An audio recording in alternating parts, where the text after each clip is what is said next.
Livro de 2 Crônicas, capítulos 33 e 34. Manassés tinha 12 anos quando começou a reinar e reinou em Jerusalém por 55 anos. Fez o que era mal aos olhos do Senhor e seguiu as práticas detestáveis das nações que o Senhor havia expulsado de diante dos israelitas. Reconstruiu os santuários idólatras que seu pai Ezequias havia destruído, construiu altares para Baal e ergueu postes a Aserá. Também se curvou diante de todos os astros do céu e lhes prestou culto. Construiu altares idólatras no templo do Senhor, sobre o qual o Senhor tinha dito: Meu nome permanecerá em Jerusalém para sempre. Nos 2 pátios do templo do Senhor, construiu altares para os astros do céu. Manassés também sacrificou seus filhos no fogo no vale de Ben-Hinom. Praticou feitiçaria, adivinhação e magia e consultou médios e praticantes de ocultismo. Fez muitas coisas perversas aos olhos do Senhor e com isso provocou sua ira. Manassés chegou a fazer uma imagem esculpida e colocá-la no templo de Deus, sobre o qual Deus tinha dito a Davi e a seu filho Salomão: Meu nome será honrado para sempre nesse templo e em Jerusalém, a cidade que escolhi dentre todas as tribos de Israel. Se os israelitas tiverem o cuidado de obedecer a meus mandamentos, todas as leis, estatutos e decretos que meu servo Moisés lhes deu, não os expulsarei desta terra que dei a seus antepassados. Manassés, porém, levou o povo de Judá e de Jerusalém a fazer coisas piores do que as nações que o Senhor tinha destruído diante dos israelitas. O Senhor falou a Manassés e a seu povo, mas eles ignoraram seus avisos. Por isso o Senhor enviou os comandantes dos exércitos assírios e eles capturaram Manassés. Puseram um gancho em seu nariz, o prenderam com correntes de bronze e o levaram para a Babilônia. Em sua angústia, Manassés buscou o Senhor seu Deus, se humilhou com sinceridade diante do Deus dos seus antepassados. Quando ele orou, Deus ouviu sua súplica, atendeu seu pedido e o trouxe de volta a Jerusalém e a seu reino. Então Manassés reconheceu que o Senhor é Deus. Depois disso, Manassés reconstruiu o muro externo da cidade de Davi bem alto, desde o oeste da fonte de Gion, no vale de Cedron, até a porta do peixe ao redor da colina de Ofel. Colocou comandantes militares em todas as cidades fortificadas de Judá. Manassés também removeu do templo do Senhor os deuses estrangeiros e o ídolo que havia colocado ali. Derrubou todos os altares que havia construído na colina do templo e todos os altares em Jerusalém e os jogou fora da cidade. Depois restaurou o altar do Senhor e apresentou sobre ele sacrifícios de paz e ofertas de gratidão. Também incentivou o povo de Judá a orar ao Senhor, o Deus de Israel. O povo continuou a sacrificar naqueles lugares de adoração, mas somente ao Senhor seu Deus. Os demais acontecimentos do reinado de Manassés, a sua oração a Deus e as palavras que os videntes lhe disseram em nome do Senhor, o Deus de Israel, estão registrados no livro dos reis de Israel. A oração de Manassés, o modo como Deus lhe respondeu e um relato de todos os seus pecados e sua infidelidade se encontram no registro dos videntes. Inclui uma lista dos locais onde ele construiu altares idólatras e levantou postes de Aserá e ídolos antes de se humilhar e se arrepender. Quando Manassés morreu e se reuniu a seus antepassados, foi sepultado em seu palácio. Seu filho Amon foi seu sucessor. Amon tinha 22 anos quando começou a reinar e reinou em Jerusalém por 2 anos. Fez o que era mal aos olhos do Senhor, como seu pai Manassés. Adorou os ídolos que seu pai havia feito, ofereceu sacrifícios, mas ao contrário do seu pai, não se humilhou diante do Senhor. Em vez disso, Amon pecou ainda mais. Os próprios oficiais de Amon conspiraram contra ele e o assassinaram em seu palácio. O povo de Judá, porém, matou todos que haviam conspirado contra o rei Amon e proclamou seu filho Josias como rei em seu lugar. Josias tinha 8 anos quando começou a reinar e reinou em Jerusalém por 31 anos. Fez o que era certo aos olhos do Senhor e seguiu o exemplo do seu antepassado Davi, não se desviando nem para um lado nem para o outro. No 8º ano do seu reinado, enquanto ainda era jovem, começou a buscar o Deus do seu antepassado Davi.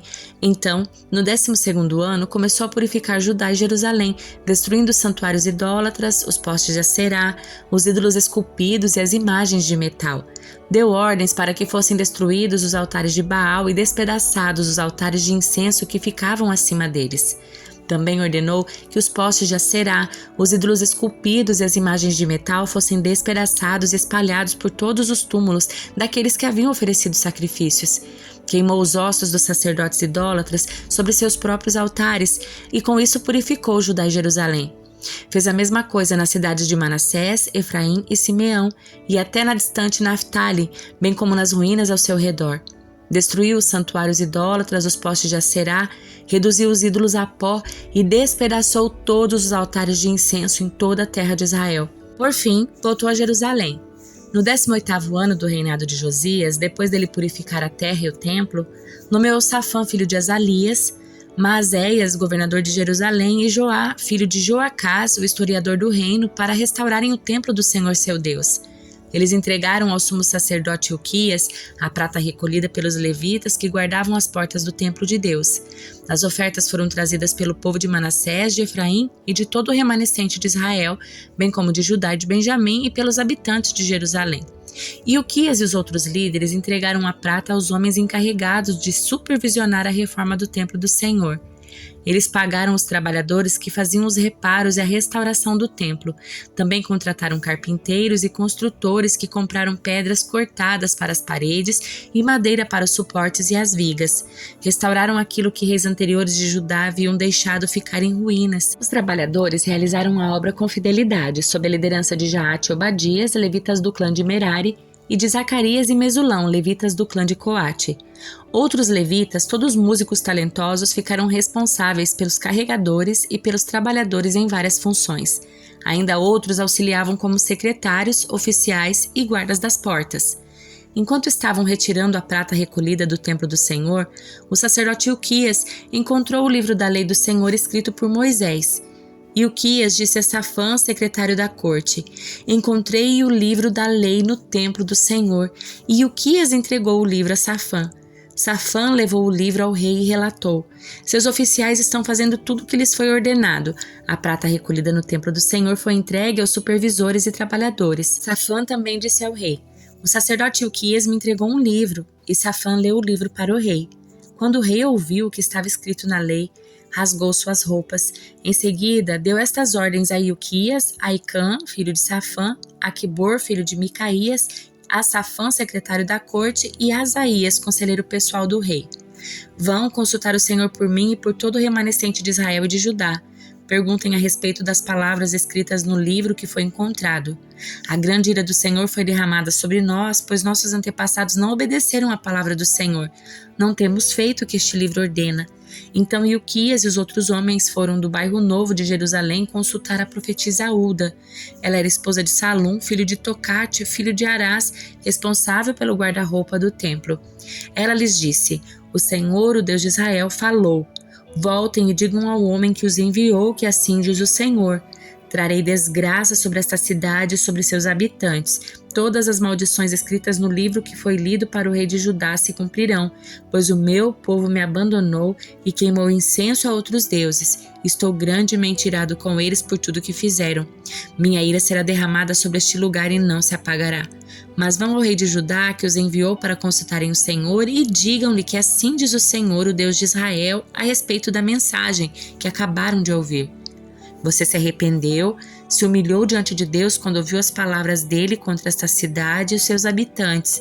Você se humilhou, rasgou suas roupas e chorou diante de mim. E eu certamente o ouvi, diz o Senhor. Portanto, só enviarei a calamidade anunciada depois que você tiver se reunido aos seus antepassados e tiver sido sepultado em paz. Você não verá a desgraça que trarei sobre esta cidade e sobre seus habitantes." Então, eles levaram a mensagem ao rei. Josias mandou chamar todas as autoridades de Judá e Jerusalém, subiu ao templo do Senhor com os sacerdotes e os levitas e com todo o povo de Judá e de Jerusalém, dos mais importantes até os mais simples. Leu para eles todo o livro da aliança encontrado no templo do Senhor. O rei tomou seu lugar de honra junto à coluna e renovou a aliança na presença do Senhor.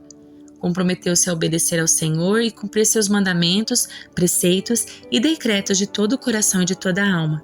Prometeu cumprir todos os termos da aliança escritos no livro. Exigiu o mesmo de todos em Jerusalém e do povo de Benjamim. Os habitantes de Jerusalém fizeram essa promessa e renovaram sua aliança com Deus, o Deus dos seus antepassados. Josias removeu todos os ídolos repulsivos de toda a terra de Israel e exigiu que todos adorassem o Senhor seu Deus. E pelo restante da vida do rei, eles não se afastaram do Senhor, o Deus dos seus antepassados. Salmo 102. Senhor, ouve minha oração, escuta minha súplica. Não esconda de mim o rosto na hora da minha aflição. Inclina-te para ouvir e responde-me depressa quando clamo a ti. Pois meus dias somem como fumaça, como brasas ardentes meus ossos queimam. Meu coração está esgotado, secou-se como capim, até perdi o apetite. Por causa da minha ansiedade, não passo de pele e osso. Sou como uma coruja no deserto, como uma pequena coruja num lugar desolado. Não consigo dormir, sou como um pássaro solitário no telhado. Todos os dias meus inimigos me insultam, zombam de mim, me amaldiçoam. As cinzas são meu alimento e as lágrimas se misturam com a minha bebida. Por causa da tua ira e da tua fúria, pois me levantaste e depois me lançaste fora. Minha vida passa rápido como as sombras que se vão, vou murchando como o capim. Tu, porém, Senhor, reinarás para sempre. Teu nome será lembrado por todas as gerações. Tu te levantarás e terás misericórdia de Sião. Já é tempo de lhe mostrar compaixão, esse é o momento esperado. Pois teus servos amam cada pedra dos seus muros e estimam até mesmo o pó em suas ruas. As nações temerão o nome do Senhor, os reis da terra estremecerão diante da sua glória, pois o Senhor reconstruirá Sião, ele aparecerá em sua glória. Ouvirá as orações dos indefesos e não rejeitará suas súplicas. Fique isso registrado para gerações futuras, para que um povo ainda não criado louve o Senhor. Contem-lhe que o Senhor olhou para baixo de seu santuário celeste, do alto olhou para a terra, para ouvir o gemido dos prisioneiros, para libertar os condenados à morte.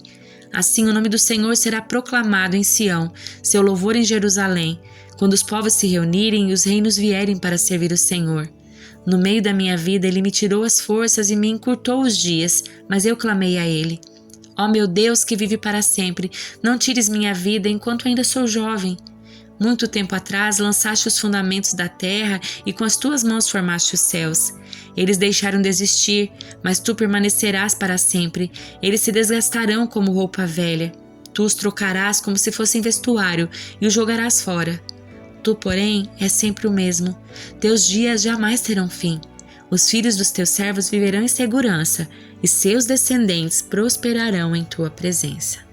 Carta de Paulo a Tito, capítulo 2. Mas quanto a você, que suas palavras reflitam um ensino verdadeiro. Os homens mais velhos devem exercitar o autocontrole a fim de que sejam dignos de respeito e vivam com sabedoria. Devem ter uma fé sólida e ser cheios de amor e paciência. Semelhantemente, as mulheres mais velhas devem viver de modo digno. Não devem ser caluniadoras e beber vinho em excesso. Antes, devem ensinar o que é bom. Devem instruir as mulheres mais jovens a amar o marido e os filhos, a viver com sabedoria e pureza e a trabalhar no lar, e fazer o bem e ser submissa ao marido. Assim, não envergonharão a palavra de Deus. Da mesma forma, incentive os homens mais jovens a viver com sabedoria. Você mesmo deve ser exemplo da prática de boas obras. Tudo o que fizer deve refletir a integridade e a seriedade do seu ensino. Sua mensagem deve ser tão correta a ponto de ninguém a criticar. Então, os que se opõem a nós ficarão envergonhados e nada terão de ruim para dizer a nosso respeito. Quanto aos escravos, devem sempre obedecer ao seu senhor e fazer todo o possível para agradá-los. Não devem ser respondões, nem roubar, mas devem mostrar-se bons e inteiramente dignos de confiança. Assim, tornarão atraente em todos os sentidos o ensino a respeito de Deus, nosso Salvador. Pois a graça de Deus foi revelada e a todos traz salvação. Somos instruídos a abandonar o estilo de vida ímpio e os prazeres pecaminosos. Neste mundo perverso, devemos viver com sabedoria, justiça e devoção. Enquanto aguardamos esperançosamente o dia em que será revelada a glória do nosso grande Deus e Salvador, Jesus Cristo. Ele entregou sua vida para nos libertar de todo o pecado, para nos purificar e fazer de nós seu povo inteiramente dedicado às boas obras. Ensine essas coisas e encoraje os irmãos a praticá-las. Corrija-os com autoridade. Não deixe que ignorem o que você diz.